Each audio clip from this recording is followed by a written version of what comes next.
Nè cho cái tôi cỡ cái nó toàn cho ít pan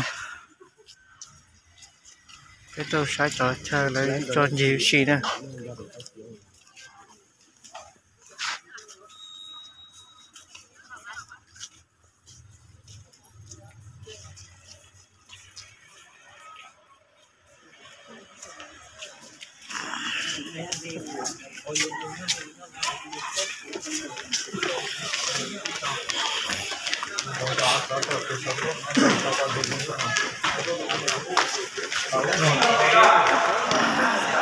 Anh Cương hy sinh khi tuổi đời còn rất trẻ.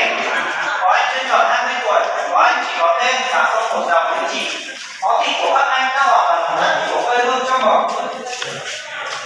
Sau đây thì mời quý đoàn cùng di chuyển lên không gian ngoài trời, nơi đặt tượng đài chiến thắng và bia ghi danh.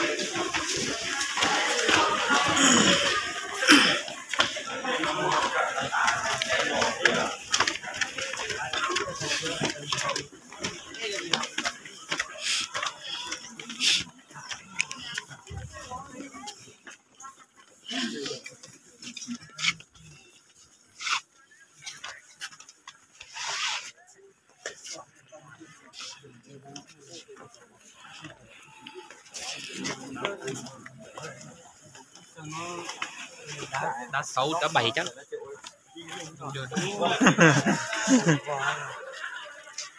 nó nên muốn giờ đấy à Đá 6. Anh Cương hy sinh khi tuổi đời còn rất trẻ. Có anh chưa tròn 20 tuổi, có anh chỉ có tên và không một dòng chữ chỉ. Máu thịt của các anh đã hòa vào đất của quê hương trong mỏ. Sau đây thì mời quý đoàn cùng di chuyển lên không gian ngoài trời, nơi đặt tượng đài chiến thắng và bia ghi danh.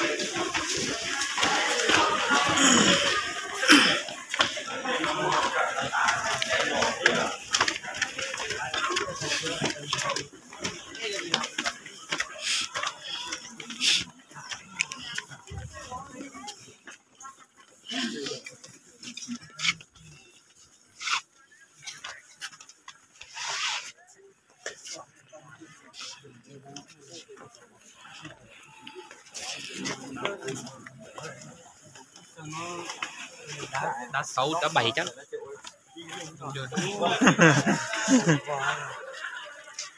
nó nên muốn giờ đấy à Đá 6.